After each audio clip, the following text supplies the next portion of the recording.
Сайн байцгаана уу? За, ижисгийн нэгэн хичээл маань эхэлж байна. Энэ хичээл маань болохоор ерөнхийдөө сургуу анхан шатны хичээл байгаа. За, энэ хичээлийн маань ном нь болохоор HSK Biology Avco буюу HSK стандарт course гэсэн номноос хичээл маань ороод явна.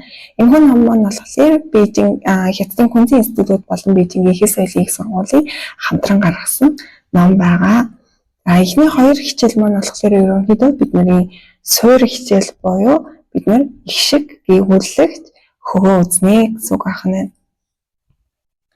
За, хятад хэл маань болохоор ерөнхийдөө 14 гүйгүүлэгчтэй байдаг. За, эхний гүйгүүлэгч маань болохоор бид нар уншихдаа уу гэж уншина гэсэн үг. Энэ маань болохоор латин хэлний бидний би гэдэг үсэг байгаа. Гэхдээ бид нар үүнийг болохоор би, пи, ни, ф гэж уншихгүй. Пу, му гэж уншина гэсэн үг. За, дараагийнх нь мөн адил ти, ни, л гэд тэгдэг штэ латин хэлний бид нар болохоор хятад хэлэн дээр үнийг т, к, н, л гэж хэлнэ гэсэн үг. За, дараагийнх нь болохоор мөн адил энэ гурвыг бид нар уншихдаа эхнийх нь бид нар хоолойны хувгаар уншина. Г, к, х. За, дараагийнх нь чи, ши. За, энэ гурвыг уншихдаа болохоор бид нар яг инээж байгаа юм шиг уншина гэсэн үг. Чи, ши. Тийм аа. За, хамбагч нь дахиад эхнээс нь уншиж өгье. Пу, му, т, т, н, л, г, к, х, чи, ши. За, энэ доотлын 3 их шиг гүйгүүлэгчийг хэлэхэд бид нэрээ хэлний үзэд доод чүдэндээ хүрэгдэж уншигдана. Чи, ши. Тэгээ бид нэр яг инээж байгаа юм шиг байдалтай уншигдах нь. Дараагийнх нь бидний их шиг байгаа. За, хятад хэл маань болохоор үндсэн 6 их шиг болон туслах буюу хос их шигтэй байдаг. Үндсэн их шиг маань болохоор 6 их шигтэй. Тэгээд хажууд нь мөн хос их шиг ортогоо гэсэн үг. За, эхний их шиг маань болохоор уи. За, энэ гэвэл их шиг байгаа. Энэ маань болохоор бид нэр буюу энэ уруулыг бүрхий болгож гэхэд бид нэр уруул зүгээр гаж хэлэхэд бид нэр уруул бүрхий болгох хэрэгтэй. За, гэж хэлэхэд бидний хэлний үзүр хойшоо тагнаар гуйна. Дараагийнх нь за, дараагийнх нь хоёр маань нийлээд я буюу бид нар үүнийг болохоор я гэж уншина гэсэн. Дараагийнх нь буюу уа гэж уншигдана. Дараагийнх нь байна тийм ээ. За, маань болохоор хоёр маань нийлэхдээ буюу бид нар ингэж унших нь. За, энэ маань латин хэлний их шиг байгаа. За, тэгвэл бид үүнийг хятад хэлэнд буюу хоолойны хавгаар гэж хэлдэг. За, тэгээд хоёр маань нийлэхээр болно гэсэн үг. Хоёр маань энэ хоёр маань нийлэхээр гэж уншигдана гэсэн үг бид нар. Гэж уншина. За, энэ хоёр маань хос их шиг. За, хоёр маань нийлэхээр мэдээж y болж уншигдана. За, хоёр маань нийлэхээр болж уншигдана гэсэн үг. За, хоёр маань нийлэхээр яв болж уншигдана гэсэн үг байна. Уй гэж бичигдсэн байна тийм ээ. Уй гэд. За, тэгвэл энэ маань болохоор хасагдах дүрм гэж байдаг тэрнгээрээ хасагдж байгаа. Энийг бид нэр дараа дараагийнхаа хичээлдэр үзэх болно. За багш нь дахиад уншиж өгье. И у р а я уа о ло о е ай уай эй уи ау яу гэж уншигдах нь. За дараагийнх нь бидний шүндяо буюу хөг байх нь. Одоо бид нэр хөгөө үзнэ. За тэгэхээр хятад хэл маань үндсэн 4 хөгтэй. Тэр нь болохоор 1-р хөг. За 1-р хөг маань болохоор шулуун зураас буюу шулуун зам шиг бид нэр замаар арих юм бол шулуун замаар явж байгаа юм шиг уншина гэсэн. За ишээр нь авч үзэх юм бол бид нэр тийм бат. За гүйүүлэгчтэйг нь нийлүүлээд хоёр маань нийлэхлээрээ ма буюу ээж гэсэн үг үүснэ. Тэгэхээр бид нарыг ма ерөөсөө шулуун ма. За 2-р хөг маань болохоор бид нар дээш өгсөж байгаа юм шиг уншина. За жишээлх юм бол бид нар ингээд нэг гайхараа гэл нэгдэг штэ гэдэг ингээ хоолой нэг жоохон дээш өгсдөг штэ тий яг тэрэн шиг уншигдана гэсэн. За тэгэхээр бид нар дан ишгээрээ 2-р үг авч үзэх юм бол за гүйүүлэгчтэйг нийлүүлэх унших юм бол ма юмад. За дараагийнх нь бидний 3-р хөг. За 3-р хөг маань уруудаад өгсөж байгаа хэлбэрээр уншигддаг. Тэгэхээр гэд бид нарт тэгдэг штэ гэд тэгэхээр нэг хоолойны үнд нэг жоохон нэг сонирн болдог да гэд яг тэр шиг эсвэл ингээд уйлахаараа хүн гэж уйлдаг да. Яг тэрэн шиг тийм нэг вибрацтай хэлэгддэг гэсэн үг байхгүй. За тэгэхээр дан ишгээр нь 3-р үг авч үзэх юм бол за гүйүүлэгчтэйгээ цуг хэлэх юм бол ма. За дараагийн маань болохоор 4-р хөг. 4-р хөг маань болохоор шууд уналттай хэлдэг. Тэгэнгүүт энийг болохоор хүүхдүүд маань ингээд нөгөө акцент нь ингээд шууд унж байгаа юм шиг хэлдэг болохоор ингээд энэ дээр жоохон хэлэхэд хэцүү байгаад байдаг байхгүй. За тэр маань болохоор яах вэ гэхээр бид нар игшний 4-р хөгтөө авч үзэх юм бол энэ дээр болохоор хүүхдүүд маань гэд ингээд нөгөө амар юм хүч гаргах гэдэг. Тэгэхгүй бид нэр хөнгөн хэрнээ унгааж хэлнэ гэсэн үг. За гүйүүлэгчтэйгээ хамт хэлэх юм бол ма тийм үү? Тэгэхгүй болохоор нөгөө хүүхдүүд маань болохоор шууд ма гэд ингээд нөгөө хашгирч хэлээд идэг. Бидний энэ дээр болохоор хашгирах ямар ч шаардлага байхгүй. Хөнгөн хэрнээ унацтай хэлнэ гэсэн үг. Ма тийм үү? За багш нь дахиад эхнээс нь уншиж өгье. Ма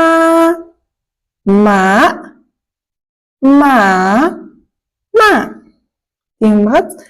За ишгээр нь хэлж өгье.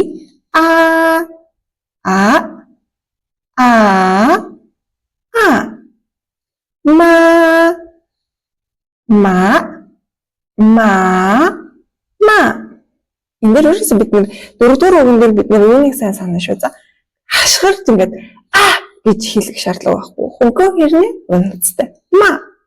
Тэгэхгүй болохоор хитрхийн ингээд нөгөө хашгирахаар хүүхдүүд маань ингээд яг 4-р үгийг нөгөө унгаж хэлнэ гэхээр хашгирч хэлэх ёстой юм шиг ойлгодог. За тэгээ мөн 2-р үг, 3-р үгэн дээр айгүйх бодолдог. Тэр нь болохоор ингээд 2-р үгэн дээр бид нэр шууд ингэж хоолоогоо ерөнхийдөө гэд нөгөө хүмүүст тэгдэг штеп. Зочиж мочоод ингээд нэг сонин мэдээ сонсох үеэрээ бид нэр гэдэг шүү дээ. Яг тэр шиг л ма.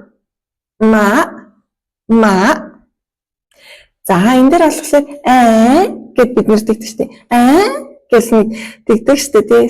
Яг тэр шиг л ма. 3-р үгэн дээр ингээд хэлж чадахгүй юм бол бидний монгол хэлнийхаа гэхээр яг 3-р үг шиг сонсогдож байгаа.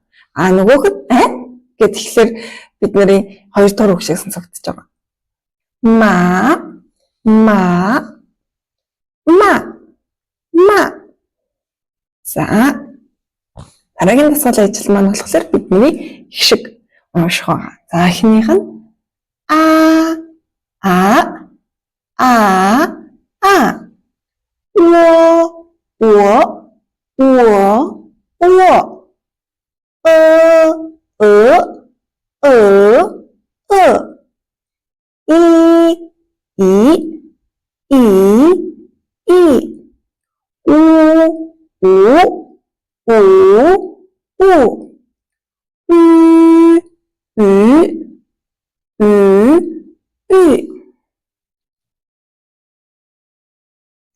За дахиад уншиж өгье.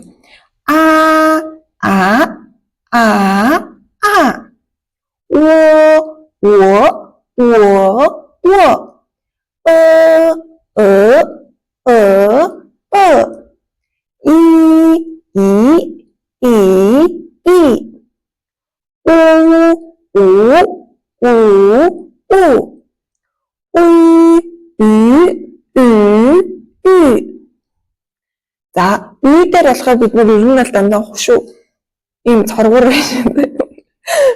ингэж уншина гэсэн. Үй дээр болохоор зүгээр байгаа. Хэр бүрэнки. Ер нь хушууж ингэж л уншина гэсэн. За дараагийнх нь болохоор хаяада янзие буюу хятад хэлний үгийн бүтэц. За үгийн бүтэцэн багш нар хамгийн ихэнд хэлсэн юм ээ. Гүйгүүлэг жигшиг хөгнөөс бүрднэ гэж. За тэгвэл бид нар хоёр маань нэгдүгээр хүүхдтэйг нийлэхлээрээ мау буюу муур гэсэн үгийг үүсгэнэ гэсэн үг. За тэгэхээр бид нар их шиг гүйгүүлэгч хүүг гурван маань нийлжээд нэг үг үүсгдэг гэсэн үг байна. Эндээс харах юм бол тийм ээ. За дараагийнх нь энд бид нар ийм байна тийм ээ. Тэгэхээр энэ яагаад ингэж байгаа вэ гэхээр их шиг маань дангаараа үг үүсгэж байгаа нөхцөл бид нар нэмэлтээр ийм их шиг авч өчтдөг, гүйгүүлэгч авч өчтдөг гэсэн үг. Гэхдээ дуудлага маань өөрчлөгдөхгүй. За гэхдээ энэ дээр болохоор энэ маань дээр зэггүй бичигдсэн байна тийм үү? Яагаад ингэдэг вэ гэхлээр дангаараа үг үүсгэж байгаа нөхцөл бид нар уртталт нь энэ их шиг аваад ард нь юугаа авахлаар бидний бичигдэх маань үй буюу бидний үй маань яг нь дээдлийнхаа энэ хоёр цэгийг гээдэг гэхдээ дуудлага маань өөрчлөгдөхгүй юугаараа хэлэгдэнэ гэсэн. За тэгэхээр энэ маань хоёрдугаар хүүхдтэйгөө нийлээд үй буюу загас гэсэн үгийг үүсгэнэ. Үй дуудлага маань өөрчлөгдөхгүй байгаад дараагийнх нь хоёр маань гуравдугаар хүүхдтэй нийлээд чие буюу их ч гэсэн үгийг үүсгэж байна.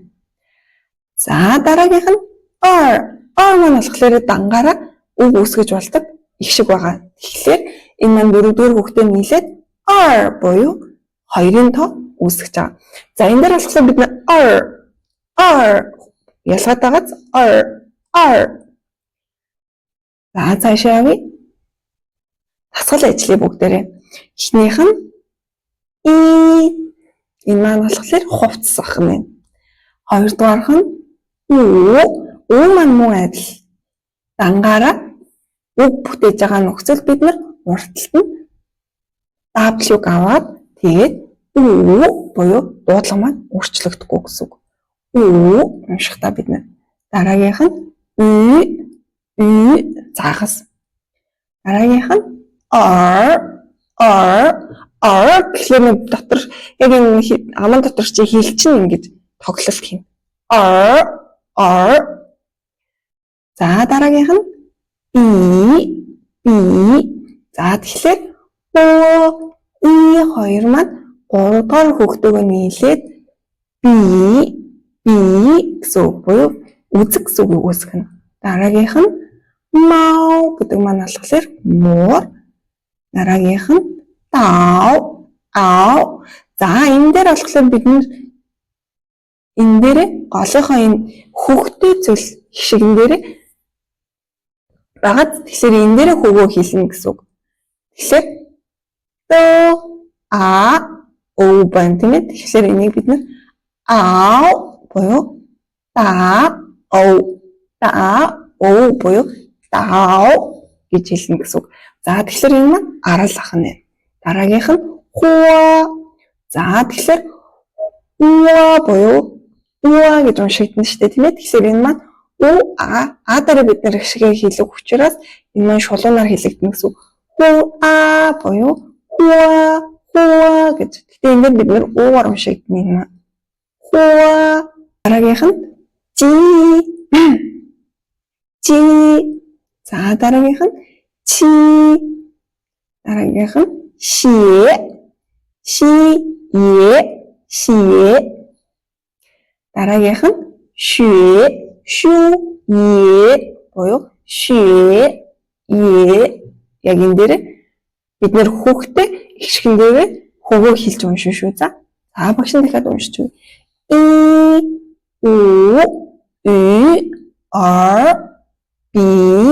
Мау, дао, хуа, чи,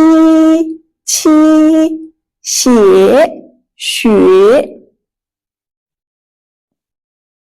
За дараагийнх нь болохоор хоёр үгтэй хөгний уншлага. Эхнийх нь кафе байна тийм ээ. За тэгэхээр бид нэр хоёр маань нийлэхээр тэгэхээр кафе гэж уншина гэсэн үг үнийг.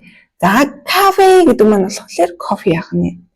Хоёрдугаарх нь за энэ дээр бид нэр өөр хэлэгдэнэ. За дараагийнх нь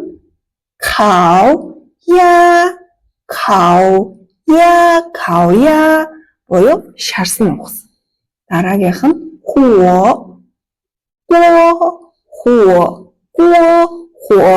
гэдэг маань болохоор халуун тоогоо. За дараагийнх нь би түү гэдэг маань газрын зураг. Дараагийнх нь вэжи гэдэг маань болохоор онгоцыг хэлнэ. Дараагийнх нь мау би гэдэг маань болохоор биер ах нэ. Дараагийнх нь оржи гэдэг маань болохоор чихвч ах нэ.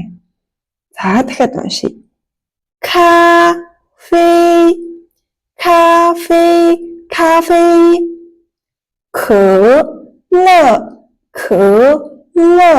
кэлэ гэдэг маань кола. каоя хуо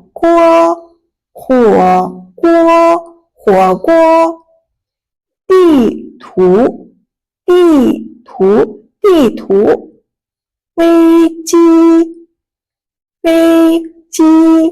飞机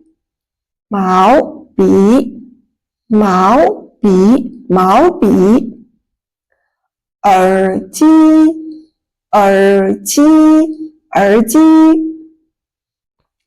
цаашаа явъя. За дараагийнх нь болохоор бидний хөгжлийн өөрчлөлтийн дүрм гэж байдаг хятад хэлнэ.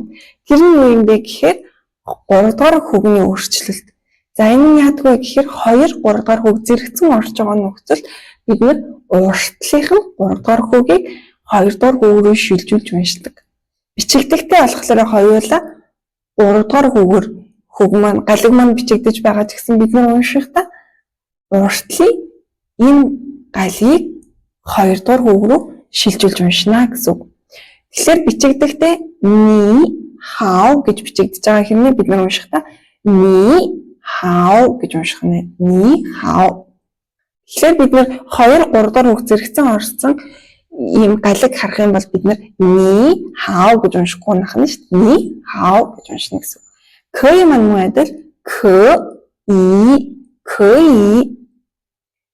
За фу дао маань муу адил фу дао. За цаашаа явъя. Дараагийнх нь бид нэр унших тусгал. За тэгэхээр энэ дээр бид нэр хоёрдугаар өгрөө шилжүүлээд ни хао гэж унших нь. Дараагийнх нь可以. Дараагийнх нь辅导. Дараагийнх нь小姐. За тэгэхээр энэ дээр бид нэр уншиж чадахгүй байх юм бол яо гэж хэлж болно гэсэн үг. Тэгэхээр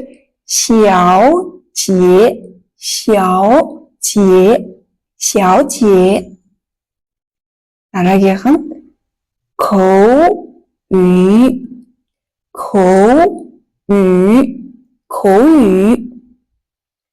Дараагийнх нь语法. Дараагийнх нь法语. Дараагийнх нь讨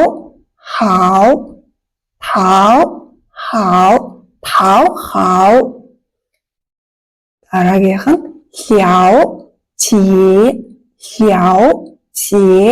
了解. Дараагийнх нь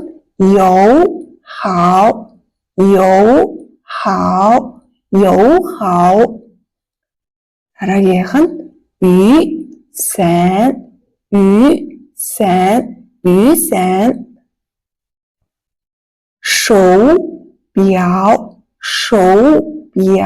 手表. За тэгэхээр энэ дээр болохоор бид нэр хэлний үзүүр маань дээшээ хүрэгдэж хэлж байгаа. Шоу. За энэ дээр бид нэр уншиж чадахгүй байх юм бол буюу шоу биao гэж хэлнэ гэсэн үг. За багш нь эхнээс нь хэлж өгье. Ни хао.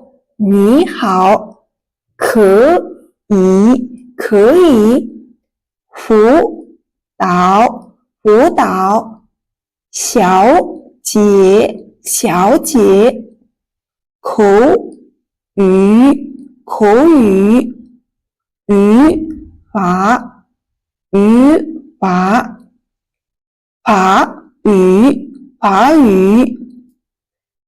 讨好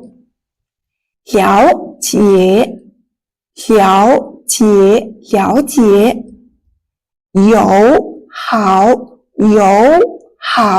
友好雨伞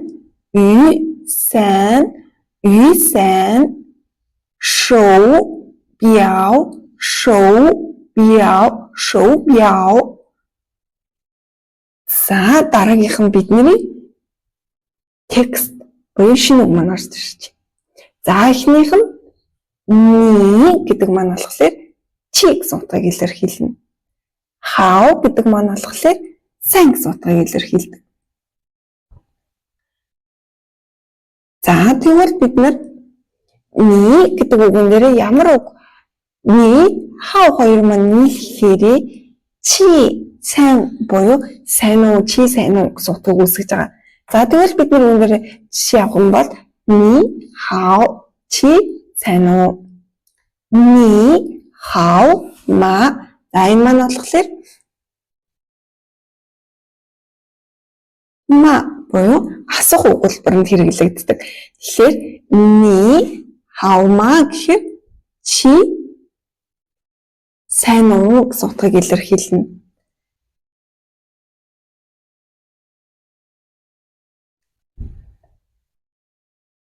За тэгэхээр хэн хау бу хау гэж байна. За тэгвэл энэ маань ямар утгатай юм бэ гэхээр бидний хэн хау бу хау. За хэн хау бу хау гэдэг хоёр маань.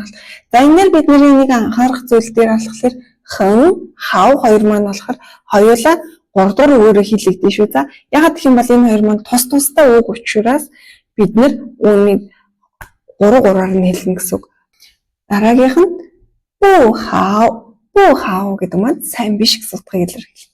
Тэгэхээр ни хау ма буюу чи сайн уу гэхлээр бид нэр хэн хау эсвэл бу хау гэж хэлж болно гэсэн үг. Маш сайн байгаа эсвэл сайн биш байна гэж хэлж болно гэсэн үг байна. За тэгвэл бид нэр хин нэгэндээ мэдлэхдээ ни хау гэж мэдлэх нь нөгөө хүн юмд чамдаа ни хау гэж мэдлэх нь. За дараагийнх нь нин гэдэг маань болохоор та буюу хүндэтгэлийг илэрхийлнэ. Чигийн хүндэтгсэн хэлбэр гэсэн үг. Нин гэдэг маань та нар буюу олон тог илэрхийлж байгаа. За тэгэхээр энэ дээр бид нин дээр болон нэмэн дээр ямар үг зохиож болох вэ гэхээр нин дээр бид нин хаума гэж асууж болох нь. Дараагийнх нь нэмэн дээр бид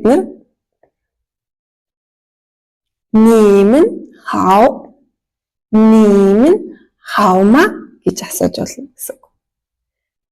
За энэ дээр бидний нэг зүйлийг анхаарах хэрэгтэй. Тэр маань юу юм бэ гэхлээр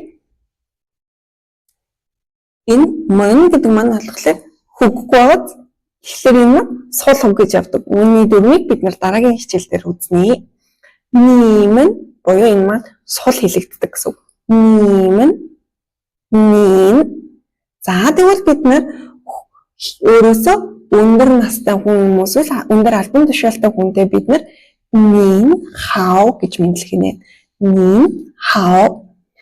Эсвэл олон тоон дээр хүмүүстэй мэдлэхээр бол нин хау гэж мэдлэх нэ. За тэгвэл бид хүмүүстэй нин хау гэж мэдлэж болно гэсэн үг. Дараагийнх нь болохоор бу чи гэдэг маань болохоор уучлаарай гэсэн үг. Мэй гуанши мөн адилхан ши маань сул үгээр хэлэгдэнэ гэсэн үг. Мэй гуанши гэдэг маань болохоор зүгээрээ гэсэн үг. За тэгвэл ханзаа бид авч үзэх юм бол энэ дуй гэдэг маань болохоор бидний зөв гэсэн утгыг илэрхийлдэг. За энэ дээр бум маань болохоор хөггүй байна тийм ээ. За үндсэн үг нь болохоор дөрөв хүүхдээр хэлэгддэг. За бум маань болохоор буруу буюу үгүй гэсэн утгыг илэрхийлдэг. Чи гэдэг маань хамт гэсэн үг. Тэгэхээр зөв буруу хамтдаа буюу уучлаарай гэсэн утгыг илэрхийлнэ гэсэн үг. За мэ гэдэг маань болохоор байхгүй, гуанши гэдэг маань холбоо хамаарал гэсэн утгыг илэрхийлдэг. Тэгэхээр холбоо хамаарал байхгүй буюу зүгээрээ гэсэн утгыг илэрхийлж байгаа. Тэгвэл бид хин нэгнээс уучлалт гуйхдаа бу чи гэж хэлэх нь харин хин нэгэн уудаас чи мэ гуанши гэж хэлэх юм бол зүгээрээ гэсэн утгыг илэрхийлнэ. Харин хин нэгэн чамд бу чи гэж хэлэх юм бол бид мэ гуанши гэж хэлэх нь. За дахиад нэг унши. бу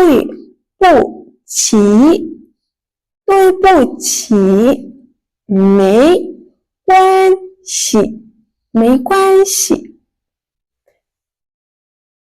За дараагийнх нь болохоор бидний ханзны зурлага. За эхний маань болохоор зурлага маань хэн буюу хөндлөн зураас. Хөндлөн зураас маань болохоор ингэж бичигдэнэ гэсэн үг. Жишээлбэл буюу 1, 2-ын тоо маань хөндлөн зурааснаас бүрддэг байна. Хоёрдугаарх нь шу буюу босоо зураас. За босоо зураас маань дээрээс тоошо чиглэлтэй бичигддэг. Тэгвэл босоо зураастай ханз маань болохоор ш буюу 10 гэсэн тоо маань. Тэгэхээр бид нэр бичгтээ эхлээд хөндлөн зураасаа бичээд дараа нь босоо зураасаа бичгэнэ. За дараагийнх нь гун буюу ажилчин гэсэн үг байна. Тэгвэл энэ ханзыг бичгтээ эхлээд хөндлөн зураас, дараа нь босоо зураас, дараа нь хөндлөн зураас гэж бичгэнэ. Гуравдугаарх нь болохоор пие буюу цацлага.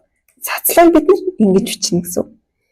За тэгвэл энэ ханз маань орсон ханз маань болохоор рен буюу хүн байна. Тэгэхээр бид ханзаа ингэж бичээд ингэж бичнэ гэсэн үг. Дараагийнх нь ба буюу 8-ын тоо байна. Тэгэхээр бид 8-ын тоогоо ингэж бичнэ гэсэн үг. Дараагийнх нь диэн буюу босол. Босол маань ингэж чигдэнэ. За тэгвэл тусал зурлага орсон ханз маань дүү буюу үгүй гэсэн ханз байна. За тэгвэл бид нар үүнийг хөндлөн зураас тэгээд сацлага босоо зураас тусал гэсэн хэсгээс бүү гэсэн ханз маань үүсдэг байна. Дараагийнх нь лүү буюу 6-гийн тоо. 6-гийн тоо маань 2 туслаас бүрдсэн байна. Тэгэхээр бид нэ тусал хөндлөн зураас сацлага тусал гэж бичснээр 6-гийн тоо гэсэн ханзыг үүсгэж байна. За дараагийнх нь болохоор на буюу орхиц байна. За тэгвэл орхиц гэдэг ханз маань ингэж чигдэх юм байна. За орхиц гэсэн зурлагтай ханз маань болохоор та буюу том, тэн буюу тэнгэр гэсэн хоёр ханз байна. За тэгвэл бид нэр та буюу том гэсэн ханзыг бичгтээ эхлээд хөндлөн зургаасаа бичих юм. Дараа нь сацлага бичих юм. Тэгээд орхицоо бичих юм. Тэн буюу тэнгэр гэдэг ханзаа бид нэмээд 2 хөндлөн зургаас бичээд сацлага бичиж орхиц бичиж үүсгэх юм. За дараагийнх нь бидний ханз зураг дараал. Эхнийх нь и буюу 1-ийн тоо юм тийм ээ. Хоёрдугаарх нь r буюу 2-ийн тоо, гуравдугаарх нь san буюу 3-ийн тоо. Энэ маань болохоор san буюу 3-ийн тоо. Дараагийнх нь ш 10-ийн тоо, дараагийнх нь а буюу 8-ийн тоо, дараагийнх нь лүү буюу 6-гийн тоо бичих дарааллах юм. За гэрийн дадлгын тайлбарыг хийлж өгье. Эхний хэсэг маань болохоор бидний унших тасгал байгаа. Нэг үедээ хөг гэвэл их шиг гээгүүлэгчийн унших тасгал гэсэн. Үнийг уншаад багш руугаа явуулаарай. Хоёрдугаарх нь болохоор 2 үедээ гээгүүлэгч их шиг унших дарааллага. Үнийг мөн уншаад багш руугаа явуулаарай. За 3 дугаар хэсэг нь болохоор бид нэр өгөгдсөн ABCD өгөгдсөн үг маань дээрх 5 зургийн ялантай тохирч байгааг энэ бичгэнэ. За 4 дугаарх нь болохоор бид нэр сонсоод гээгүүлэгчээ бичнэ. 5 дугаарх нь болохоор бид нэр сонсоод ихшгээ бичнэ. Чадах юм бол дээр нь хөгөө тавиарай. Чадвал 6 дахь нь болохоор бид нэр сонсоод хөгөө бичнэ. За тэгээд сүүлийн 7 дугаар дасгал маань болохоор бид нэр зургийг хараад хажууд нь өгөгдсөн текстийг хараад зургийн доор нь аль нь гэдгийг тоог нь бичээд явна гэсэн үг. За тэгээд гэртээ дасгал номны 1-р хичээлийн дасгалаа хийгээд ханзаа бичээд явуулаарай. Дараагийн хичээл хүртэл баяртай.